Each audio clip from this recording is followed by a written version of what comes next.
Olá, tudo bem? Como vai você? O Renascimento foi um dos momentos mais especiais da história humana. O Renascimento cultural, entre os séculos XIV e o século XVI. Existe uma lenda do Renascimento, uma daquelas histórias que estão muito mais no campo do imaginário do que na realidade, mas que vale a pena e eu queria contar para você. Consta que quando Leonardo da Vinci, o grande mestre Leonardo, resolveu pintar o painel da Santa Ceia, ele decidiu que colocaria o rosto do Cristo por último. Seria o momento mais especial dessa criação dele. E começou a pintar cada um dos apóstolos.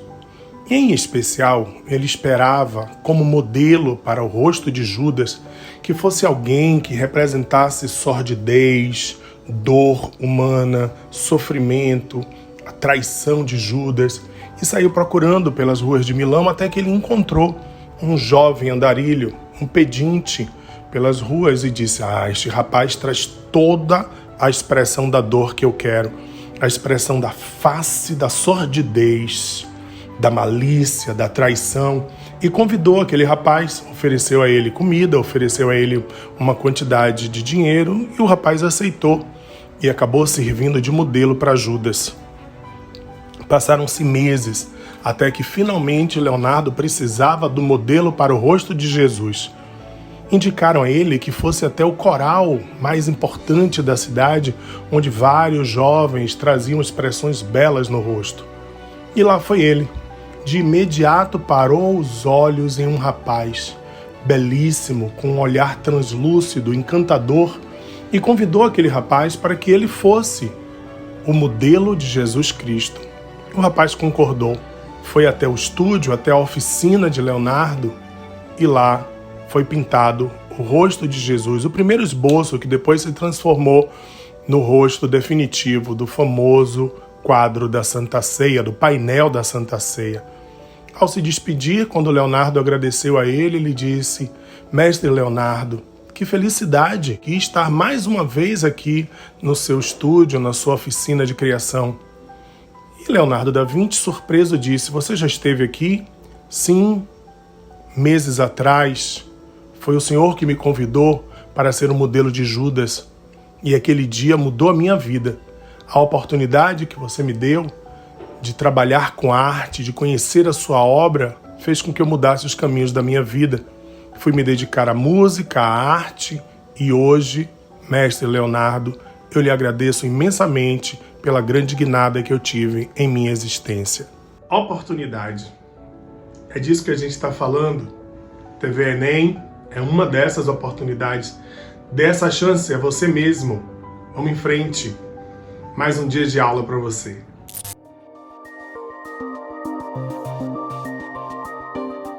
Fala, meus amores! E então, tudo em paz? Eu sou o professor Isaac Lago, professor de filosofia, e hoje, neste que é o nosso quarto encontro, falaremos um pouco sobre a filosofia no helenismo.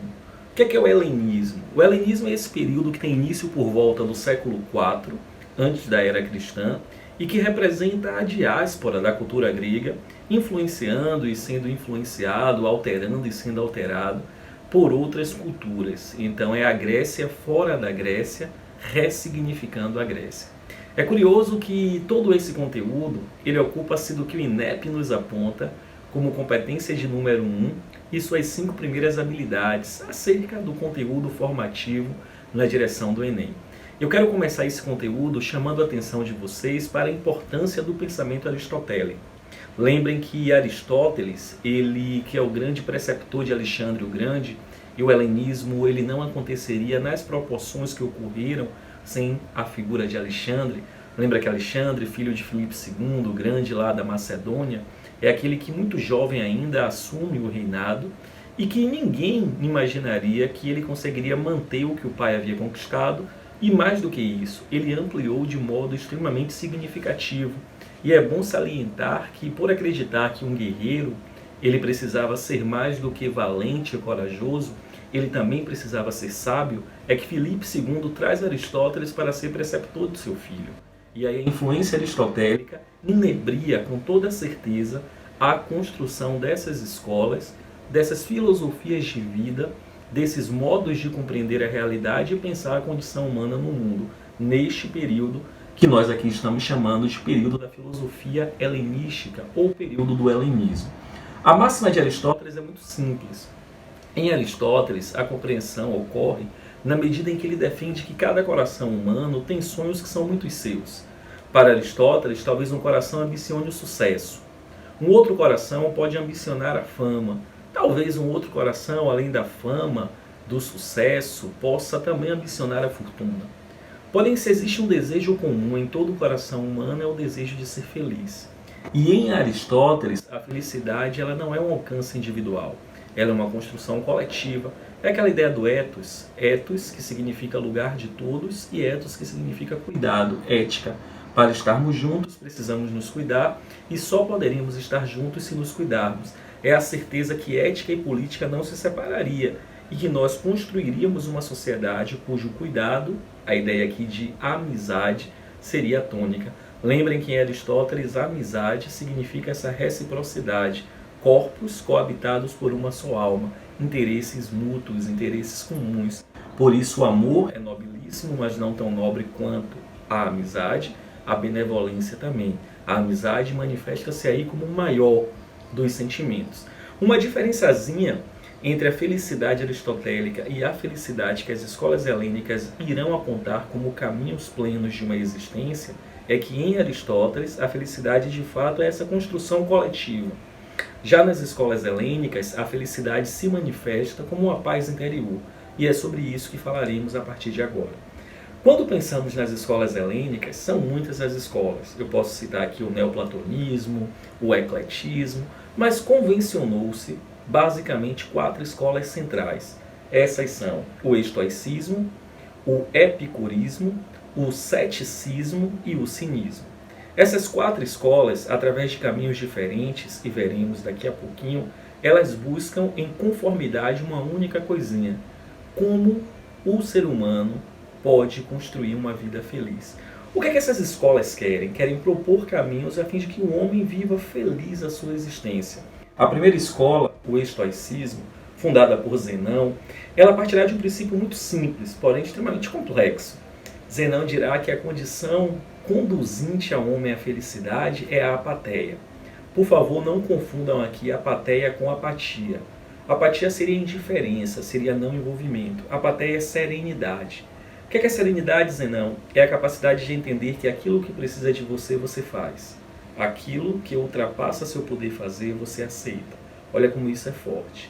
Aquilo que depende de você, você faz. Aquilo que ultrapassa o seu poder fazer, você aceita. Ele dá o exemplo de 2 mães que perdem seus filhos para a morte, e as 2 mulheres certamente sofrerão. Mas aquela que aceita a morte, algo inevitável, mais fácil do que aquela que vive a não aceitar o que não será diferente, ela tende a encontrar mais rapidamente um caminho feliz para se viver. Então a felicidade aí seria a serenidade. Já em Epicuro, fundador da Escola do Jardim, ou epicurismo, o caminho da felicidade é o prazer. Agora aqui a gente precisa dissociar prazer de qualquer tipo de realização ou satisfação humana. Epicuro vai falar de um bom e de um mau prazer. Afinal, o prazer pelo prazer é o hedonismo, e essa não é a proposta epicurista. Para Epicuro, o mau prazer é aquele que é irracional, ele é simplesmente sensorial, ele é momentâneo, e ele não é ocupado de uma responsabilidade nem com a sua nem com as outras existências a médio ou longo prazo. Seria mais ou menos assim: todas as vezes que eu vivo e sucumbo ao prazer do instante, eu posso conduzir-me em direção ao mal maior, ao sofrimento. Por isso ele separa bom prazer e mau prazer. Bom prazer, racional, duradouro e que não levar-me-á ao sofrimento, nem tampouco os que convivem comigo. Mau prazer, prazer imediato, prazer irracional, mais sensível, e um prazer que ocasionará inevitavelmente ao sofrimento. Quem vive sempre no bom prazer, em Epicuro, alcança uma etapa existencial que ele batiza com o nome de ataraxia. Isso é importante porque ataraxia significa imperturbabilidade da alma, muito próximo do princípio da serenidade ou apatheia de Zenão. As duas próximas escolas eu posso começar tranquilamente pelo ceticismo ou pirronismo. Pirro, que era um general importantíssimo da guarda, e numa dessas conquistas ele chega a um território e verifica que o modo de vida é diferente do modo de vida que os gregos viviam. Ele então se pergunta onde está a verdade sobre o modo correto de se viver. E aí o próprio Pirro dirá, não existe modo correto. E ele se dá conta que o caminho da felicidade é viver sabendo que nunca teremos todas as respostas, mas que ainda assim devemos estar em paz. Olha como é bonito isso. É infinitamente melhor viver com a dúvida do que estar preso a uma ilusão como se essa fosse a verdade. Máxima do ceticismo ou pirronismo, viver sabendo que nunca saberemos tudo o que desejamos saber. Seremos sempre incompletos do todo saber. E a última escola, o cinismo, não confundam aqui cinismo com falsidade, mas vincule cinismo a canino, cão, porque Diógenes vivia como um cão, solto nas ruas em Atenas. Dizem que ele morava num barril e lembra muito a figura de Chaves. Lembram de Chaves? Aquele que é o mais pobrezinho daquela vila, no entanto o mais feliz. A máxima de Diógenes, o Sócrates louco, é muito simples. Maior apego, maior escravidão, maior sofrimento. Menor apego, maior liberdade, maior chance de se ser feliz. As quatro escolas helênicas, assim como o pensamento aristotélico, buscará, em última instância, construir um caminho para a vida feliz. Até o nosso próximo encontro, um beijo no coração, fiquem bem, até!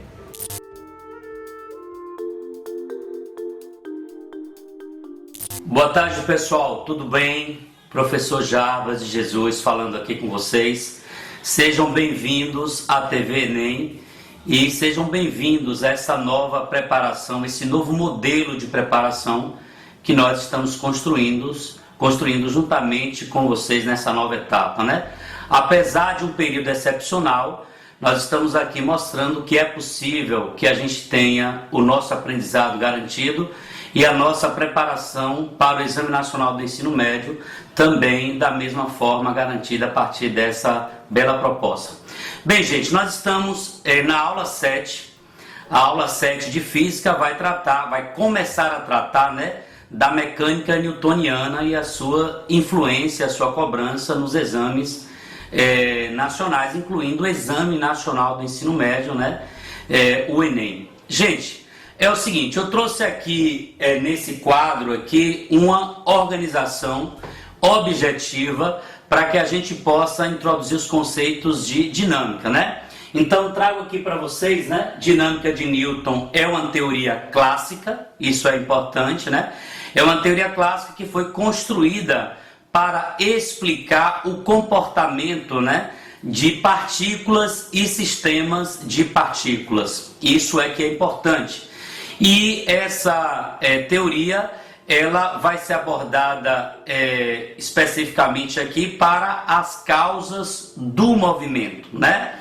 Então Newton trouxe para a gente uma característica importante de um sistema de partícula ou de uma partícula isolada, e essa característica importante, ou seja, seria como fazer uma anamnese de um sistema de partículas, e esse conjunto de parâmetros define o que nós chamamos em mecânica newtoniana de estado de movimento.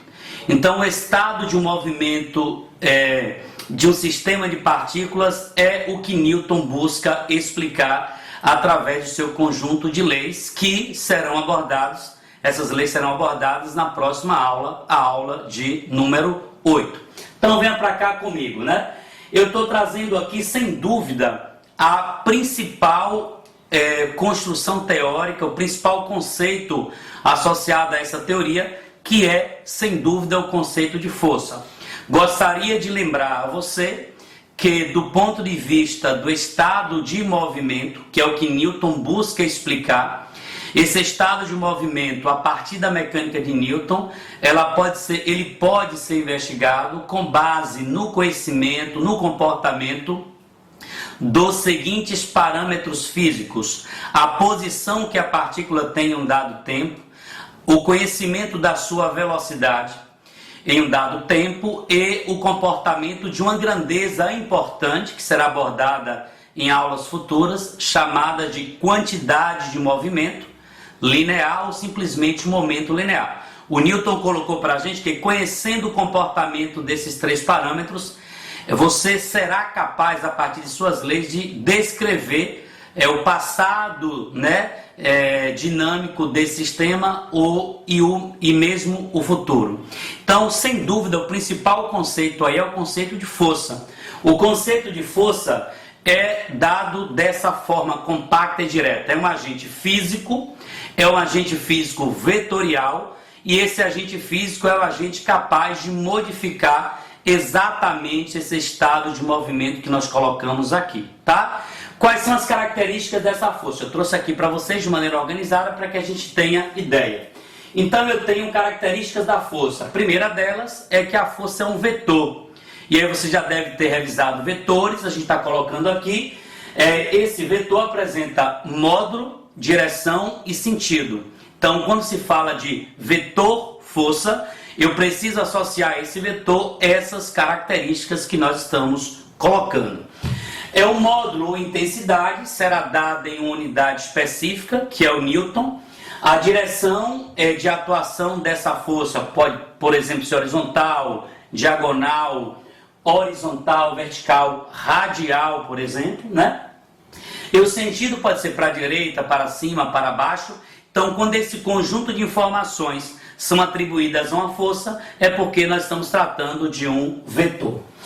Outra característica importante é que o vetor força, esse agente físico vetorial citado, se eu entendo qual é o comportamento da força resultante, que é o vetor força resultante, eu sou capaz de definir a condição dinâmica desse sistema.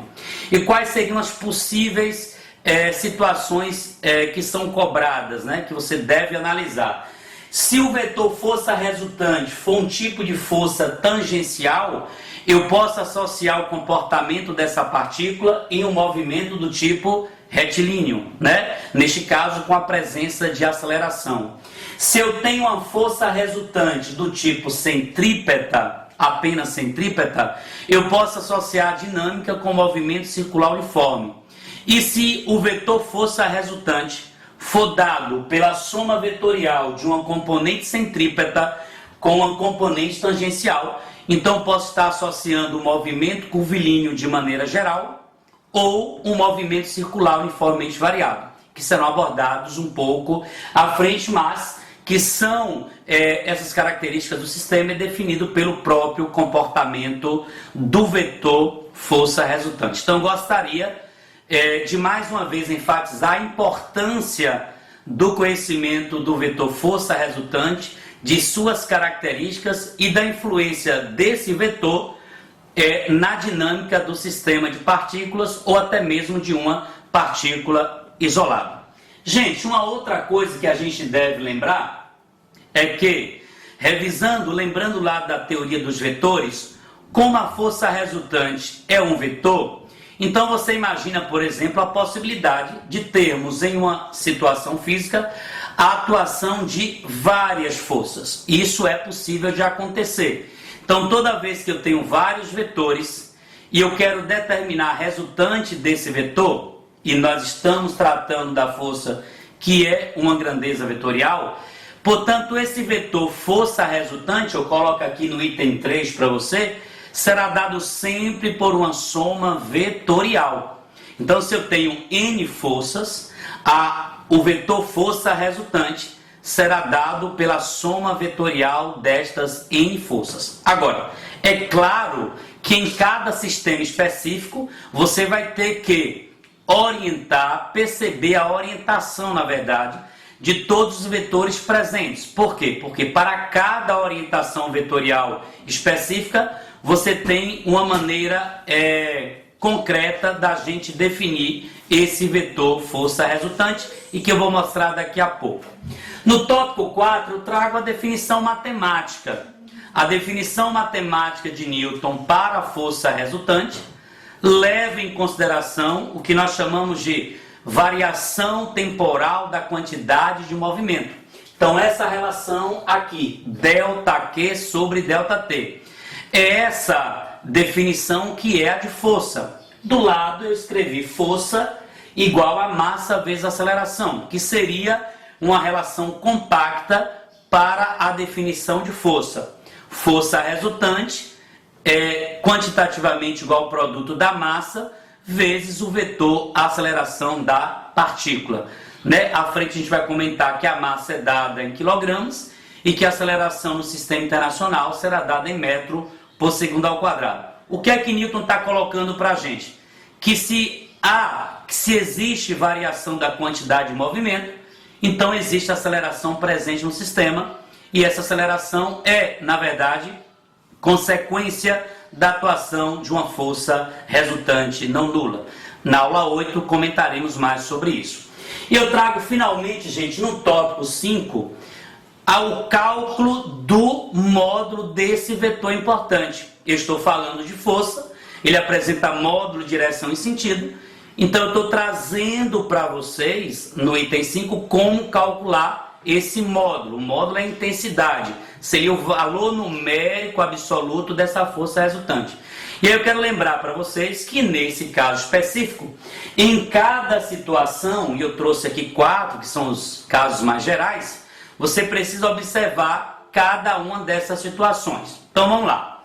No primeiro caso, estou mostrando a situação em que duas forças atuam na mesma direção e no mesmo sentido. Nesse caso, o módulo da força resultante será dado pela soma dos módulos das forças, F1 mais F2. Se essas duas forças atuarem em sentidos opostos, então a força resultante será dada pela diferença. É claro que ali eu estou supondo que o módulo da primeira força é maior que o módulo da segunda força.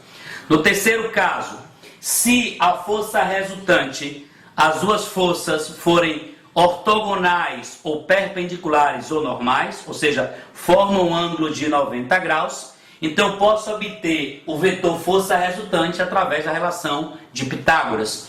E se as forças formarem um ângulo que a gente chama de forças concorrentes, por exemplo, 30 graus, 60 graus, um ângulo diferente de 0, 180 ou 90, você pode aplicar de forma direta a relação para a soma vetorial que aparece ali abaixo, F1 quadrado, F2 quadrado, mais 2 vezes F1, F2, vezes o cosseno do ângulo. Esse ângulo é o ângulo que existe entre as duas forças. Ok, gente? Na aula 8 falaremos dessas aplicações para as leis de Newton de maneira específica. Um abraço do professor Jarbas e até a nossa próxima aula.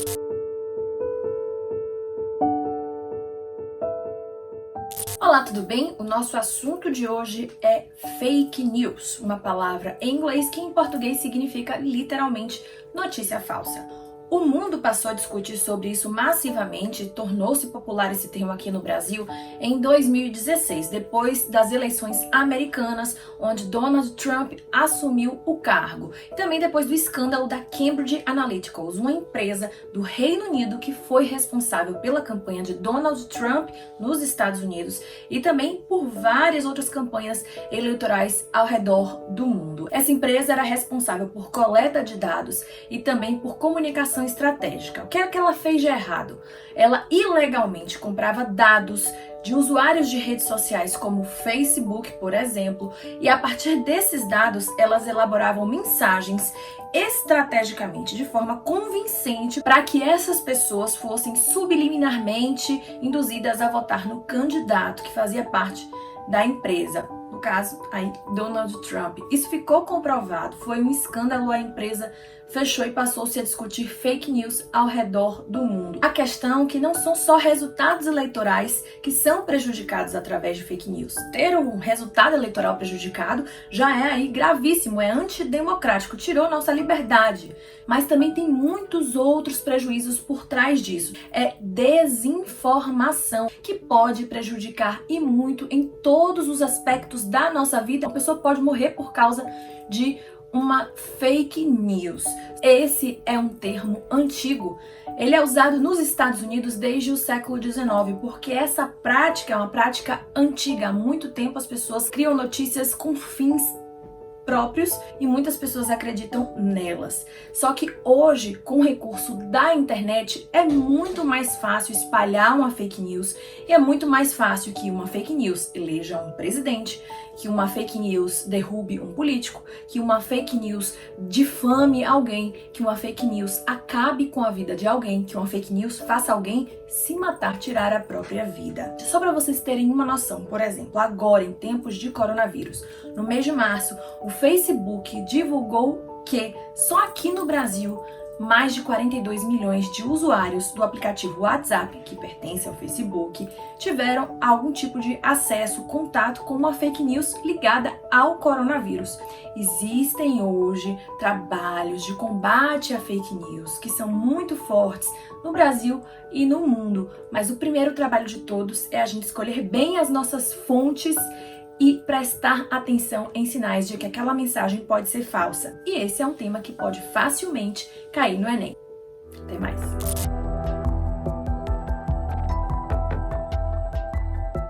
Olá, boa tarde. Mais uma vez, bem-vindos à TV Enem.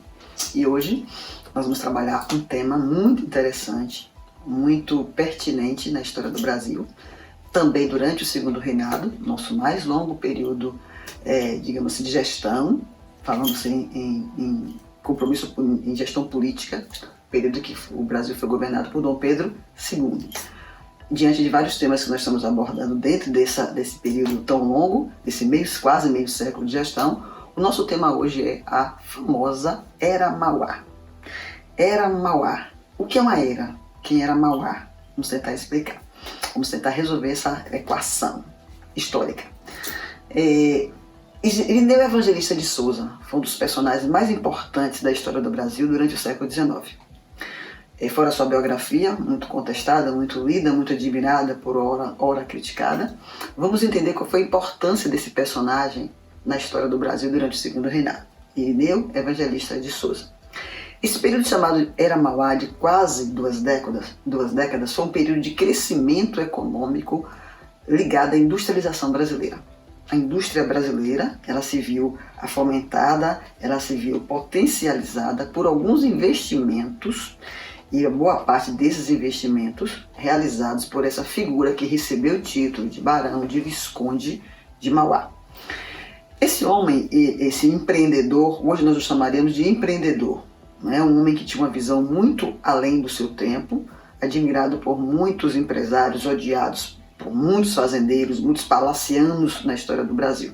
Mas vamos tentar entender qual foi a conjuntura, quais foram as circunstâncias que permitiram a Irineu Evangelista de Souza, o Barão do Mauá, fazer investimentos pulverizados na história do Brasil, que culminou com esse crescimento fantasmagórico que foi denominado de Era Mauá.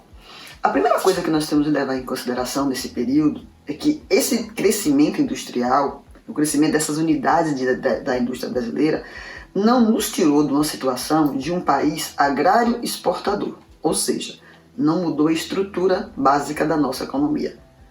Mas trouxe, assim, à luz do século XIX, uma esperança de que o Brasil poderia, naquele momento, entrar na era industrial. Mas por quê? Dentro de um país agrário, escravista, com a mentalidade escravocrata, esse personagem ganhou tanto destaque. Há de se destacar que até então nós éramos consumidores fiéis da Inglaterra, por todos os tratados que foram assinados com esse país durante o século XIX, desde o seu início. Nós estamos lá no meio do século XIX. Então, historicamente, nós tínhamos enraizado no nosso DNA essa característica, esse perfil de consumidor dos produtos britânicos. Mas aí, em meio a essa situação, vem crescimento de certos setores da indústria brasileira, com destaque para esse personagem. Quais são os fatores que facilitaram, que possibilitaram esse crescimento industrial? O primeiro, não por importância, mas e também não cronologicamente, vamos elencar. O primeiro fator, uma tarifa assinada no Brasil, chamada Tarifa Alves Branco. O que dizia essa tarifa? E por que foi facilitadora do crescimento dessas unidades industriais? Notadamente, o setor ligado a vestuário, notadamente o setor ligado à criação de ferramentas, fabricação de ferramentas, setor de ferro. Essa tarifa dizia o seguinte: ela aumentava todos os impostos cobrados em relação aos produtos que vinham de outros países a serem comercializados no Brasil. De 30% a 60% era a tarifação, era a taxa de impostos. A Inglaterra, que chegou a ter privilégio de alguns produtos pagar apenas 15% de imposto, com essa nova tarifa, alguns produtos dobraram o seu imposto. Isso facilitou, evidentemente, o consumo interno, porque o produto importado ele vai ter um acréscimo devido a essa nova política cambial.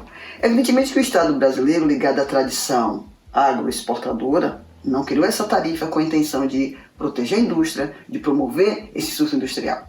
Essa tarifa foi criada com o objetivo de arrecadar o Brasil ter mais fundos para investir no setor de infraestrutura, em função das mudanças estruturais no sentido das cidades, das pavimentações, das estradas de ferro, de uma exigência que o Baronato do Café estava tendo aqui, nesses novos investimentos. Pensando nessa arrecadação, o Estado brasileiro cria essa tarifa. Por tabela, facilita um pouco a vida econômica, facilita os investimentos daqueles que dentro do Brasil queriam investir, desse setor pequeno, insignificante, que não tinha muita força política, que eram os pequenos donos de indústria no Brasil. E aí, com esses produtos estrangeiros mais caros, as indústrias nacionais ganham fôlego. E aí o grande empreendedor Mauá, ele começa a vislumbrar esses investimentos aqui. E com investimento próprio, com alguns sócios que ele vai capitanear nas suas reuniões na maçonaria, em meio a um trâmite que ele tinha na sociedade aristocrática brasileira, ele começa a investir numa casa de fundição, no setor financeiro, virou sócio do Banco do Brasil, em pequenos núcleos industriais que ele diretamente gerenciava e conduzia. E aí a confiabilidade nessa produção e venda capitaneou mais sócios. A maioria desses sócios, o capital da maioria desses sócios vinha das exportações de café. Tinha um dinheiro muito ocioso no Brasil, desses recordes que batia as exportações de café, desse capital que entrava aqui, alimentava o setor financeiro. Então essa euforia de Mauá, ela vai coincidir com essa nova roupagem econômica que o Brasil toma, de ser um país condutor agora do processo de exportação de café. Ainda para facilitar isso, veio o fim do tráfico negreiro, mais dinheiro ocioso. E aí ganha fôlego esses investimentos de Mauá. Tivemos vários investimentos, que desde a infraestrutura, como, por exemplo, a inauguração de estrada de ferro, um pouco de parceria com o Estado brasileiro. Por que foi um surto e foi uma era? Por que esse modelo de investimento ele não se alastrou durante o século XIX? Por que o Brasil não ambicionou chegar a um modelo que a Inglaterra tinha implantado no século XVIII? Aí vem, a mentalidade do Estado brasileiro não acompanhou essa modernidade. Ele era um homem à frente do seu tempo, um empresário vivendo num país que era um país agrário exportador, onde os comandos políticos não compactuavam com isso, a oposição do berço político de Dom Pedro. Alguns anos depois, veio uma nova tarifa chamada Silva Ferraz, substituiu a tarifa Alves Branco, retornou algumas tarifas embrionárias que a Inglaterra tinha preferenciais, ou seja, reduziu os impostos de novo sobre os produtos importados. Essa redução de imposto vai começar, é o início do fim da Era Mauá, porque os produtos britânicos, notadamente, não unicamente, eles começam a regressar ao país com um valor muito baixo. E aí, essa concorrência com os produtos que até então eram produzidos desses núcleos industriais, ela vai ser desleal, dando o fim, ou o início do fim, dessa era de crescimento, de euforia, chamada de Era Mauá. Mas esse personagem, ele entrou para a história do Brasil como uma figura muito importante. Tem o filme O Rei e o Imperador. Assista O Rei e o Imperador com Paulo Betti, que conta um pouco da biografia de Mauá. Até a próxima.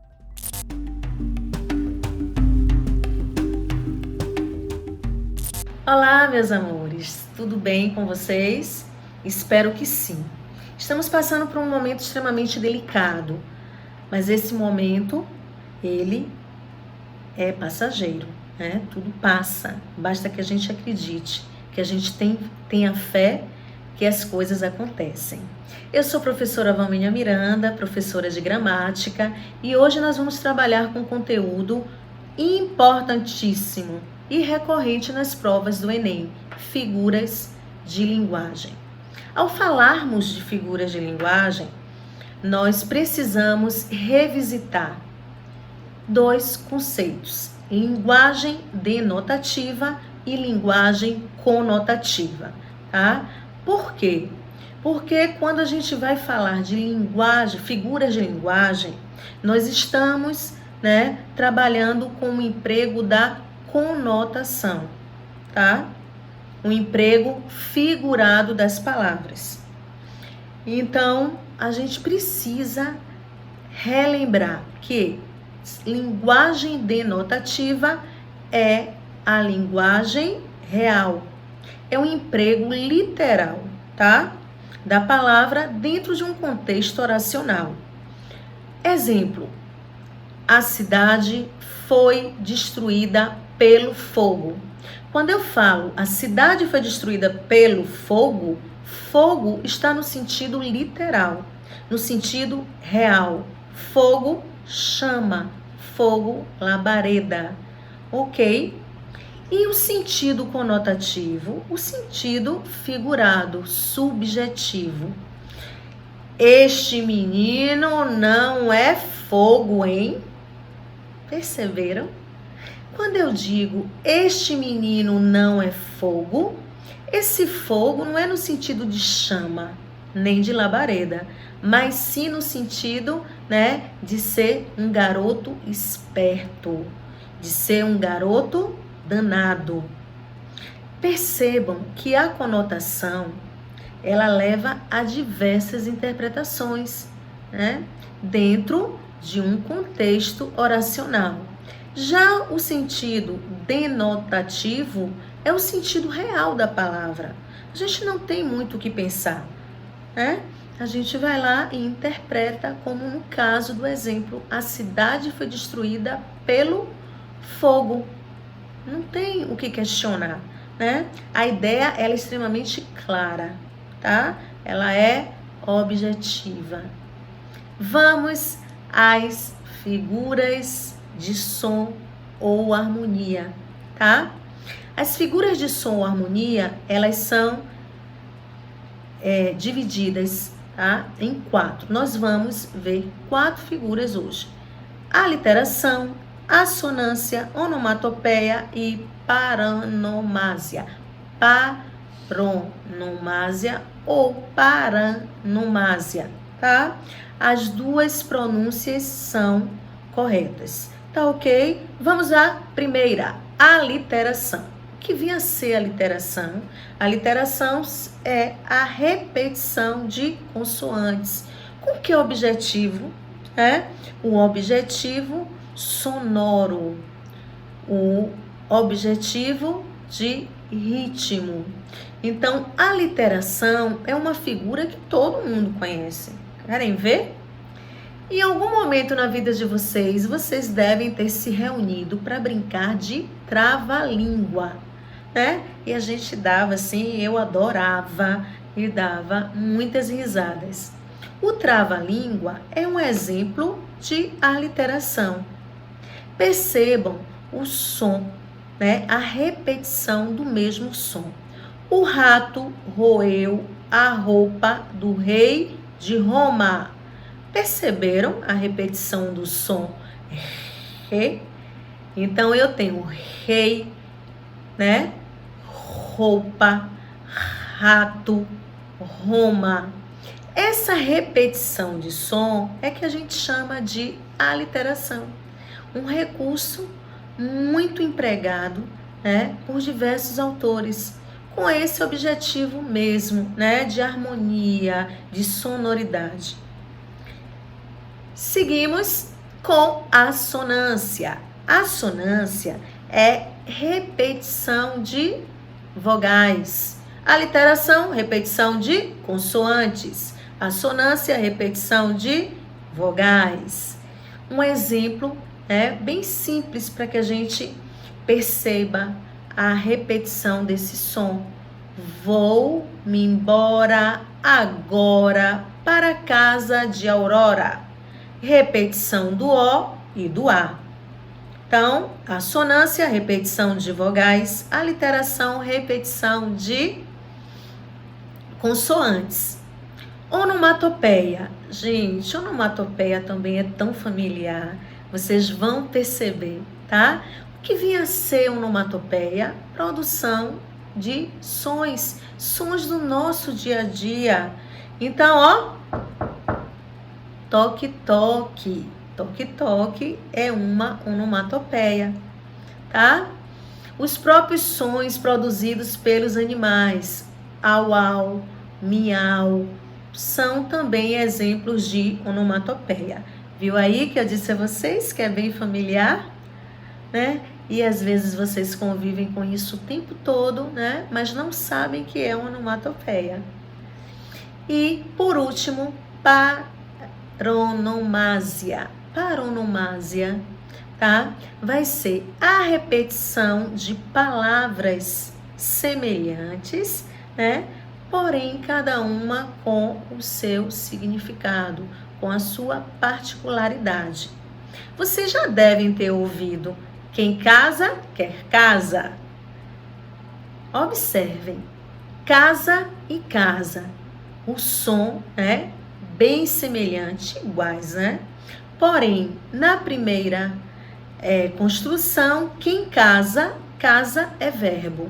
Quer casa, casa é substantivo. E um outro exemplo maravilhoso do nosso mestre, né? Do nosso poeta Caetano Veloso.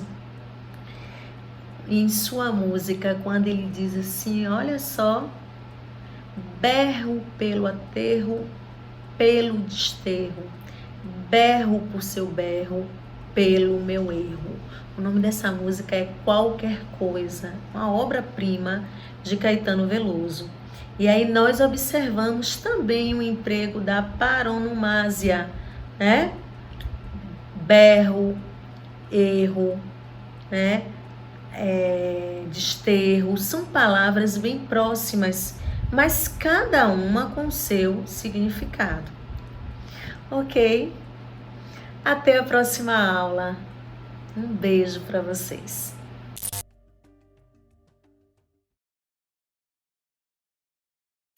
Este é meu pai. Sou eu. Eu sou a filha dele. E ele fez essa música pra mim quando eu estava passando por um término e chorando todos os dias no colégio. Então, se você estiver passando por algo parecido, eu super recomendo que você ouça essa música, compartilhe com alguém que está chorando todos os dias e ela vai ficar bem. Vamos Relaxa. lá, com um barulhinho de chuva.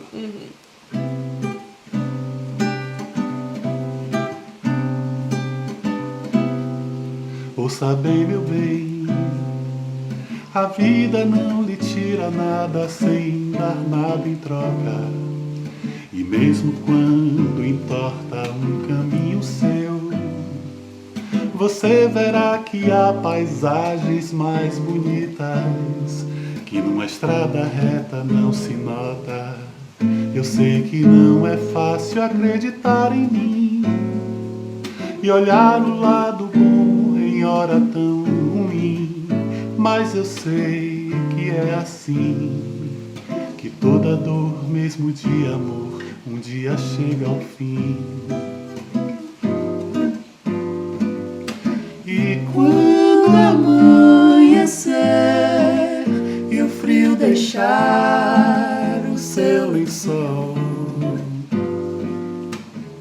você verá o amor vir a brilhar com a luz de um sol, brilhar com a luz de um sol,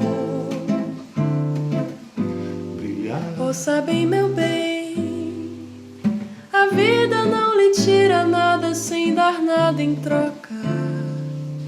E mesmo quando entorta um caminho seu, você verá que há paisagens mais bonitas que numa estrada reta não se nota. sei que não é fácil acreditar em mim e olhar o lado bom em hora tão ruim, mas eu sei que é assim, que toda dor, mesmo de amor, um dia chega ao fim. E quando amanhecer e o frio deixar o seu lençol, você verá o amor virá brilhar com a luz de um sol. Você verá o amor virá brilhar com a luz de um sol. Você verá o amanhecer virá o frio deixar com a luz de um sol, brilhar com a luz de um sol, luz de um sol, brilhar com a luz de um sol. Ouça bem, meu bem.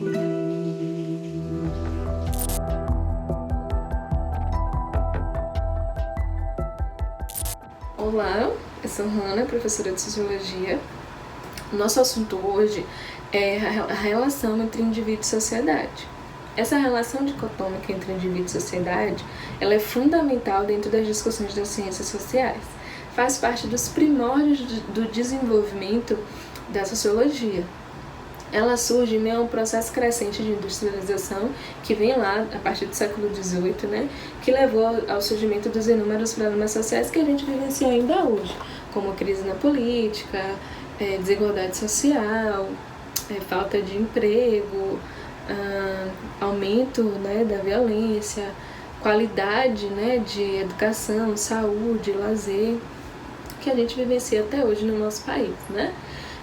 Podemos então dizer que essa transição do meio rural para a cidade, ela trouxe uma nova perspectiva e uma nova estrutura social foi surgindo, uma estrutura social mais complexa, que fez com que nós quiséssemos compreender essas novas questões que foram surgindo, né?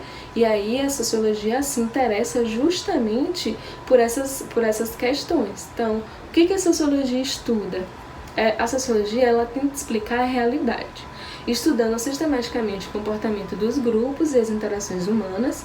Ela basicamente compreende todas as relações sociais como algo conectado, formando um todo social que chamamos de sociedade. Essa passagem de uma sociedade urbana, essa passagem da sociedade rural para a sociedade urbana, ela foi formando grandes cidades, megalópolis, grandes metrópoles, e abriu espaço para uma nova socialização, em que as pessoas elas convivem pessoas diferentes convivem umas com as outras com objetivos e motivações distintas, né? Esses novos espaços, eles substituíram os espaços tradicionais de relação.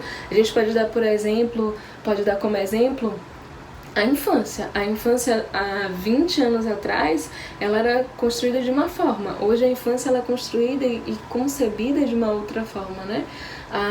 As brincadeiras infantis, por exemplo, elas criaram novos modelos, novas formas de acontecerem. E a socialização das crianças, por sua vez, também acontece de uma forma diferenciada. Se antes os meninos saíam na rua para brincar e, sei lá, jogar amarelinha e andar de bicicleta, hoje a socialização das crianças, hoje ela se dá muito pelo meio tecnológico, né? Pelas redes sociais, pelo uso da internet, aí, jogos de computador, enfim. Que antes não tinha esse espaço tão grande, mas hoje ela é determinante dentro das relações sociais. Se a gente vai falar hoje com uma criança sobre um jogo de 10 anos atrás, talvez para ela cause um estranhamento. E pra gente, como somos mais velhos, pra gente causa um estranhamento a socialização que elas têm hoje, né? Mas como a sociedade ela é algo dinâmica, ela está em constante mudança, é normal que as pessoas elas sintam desconforto nessa nova forma de socialização, mas nada que a gente não consiga ir adaptando ao longo do caminho, né? Deste modo, a sociedade, a partir do século XIX, ela passa a ser compreendida como um grupo relativamente autônomo de pessoas que ocupam um território comum, de certa forma constituinte também de uma cultura comum. O que predominava aí é a ideia de que as pessoas compartilhavam uma identidade, e a gente compartilha uma identidade, né? As relações sociais, elas não são referentes somente a pessoas ou a indivíduos, elas são também referentes às instituições que formam todo o meio social, como a família, a escola, a política, a economia, a mídia, porque são essas instituições que vão modelando o nosso comportamento ao longo do desenvolvimento da sociedade, né?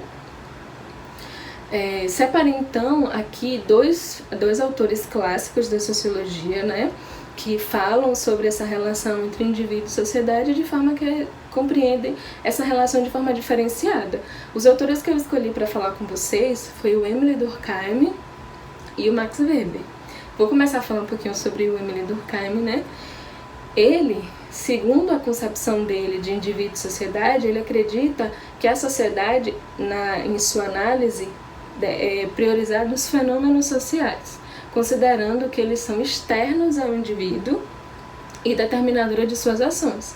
Para Durkheim, os fatos sociais eles são anteriores e exteriores ao indivíduos, exercendo sobre eles um poder coercitivo que se impõe sobre a vontade do indivíduo. O que Durkheim quer dizer? Que antes mesmo do indivíduo existir, já se existia a sociedade. E ela já se organizava daquela forma, e ela já se mobilizava de uma forma. Para ele, a sociedade é como um organismo vivo. Ela está em constante mudança, mas essa mudança ela acontece no social.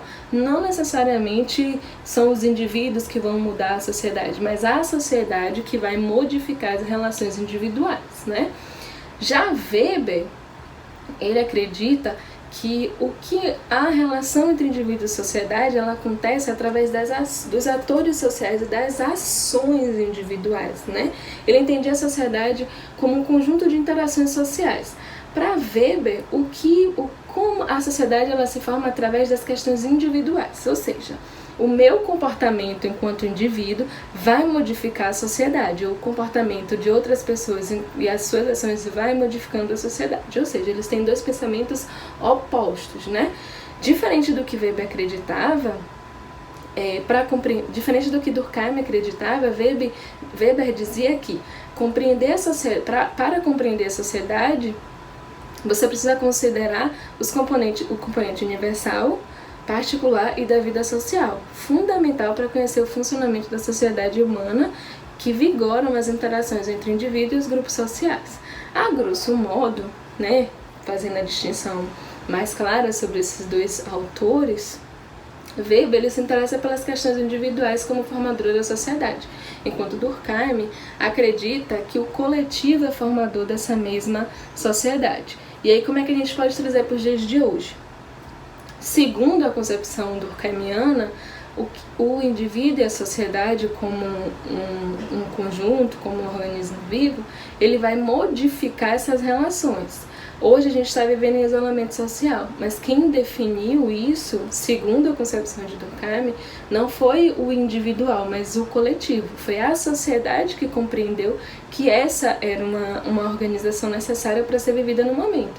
E a explicação de como estamos vivendo o isolamento social, ela não é individual, ela é coletiva. Já Weber acredita no oposto disso. Se a gente está vivendo em isolamento social foi porque as nossas ações enquanto indivíduos e atores sociais precisou ser modificada para que isso entrasse em vigor. Então é o indivíduo que vai mudar essa relação e que vai organizar o meio social. Essa é a diferença básica entre esses dois autores. E isso que eu tenho para falar hoje com vocês sobre essa relação entre indivíduo e sociedade, que é realmente uma visão dicotômica, né? Entre o que é indivíduo, o que é sociedade, mas a gente forma um conjunto social e dinâmico amplo que está em constante mudança, porque a gente vive várias alterações dentro das nossas relações interpessoais, de socialização e individualização também, né?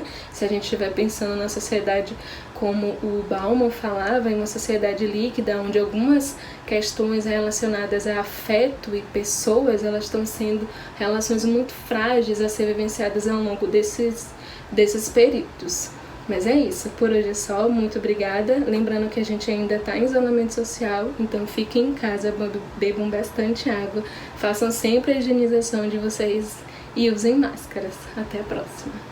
Leonardo da Vinci é uma expressão mais absoluta da genialidade humana, mas ao mesmo tempo era um humanista, um homem preocupado com o ser humano, preocupado com a beleza, com a arte, com a sabedoria, com o conhecimento e com a ciência. Todos os focos que a gente tem que ter.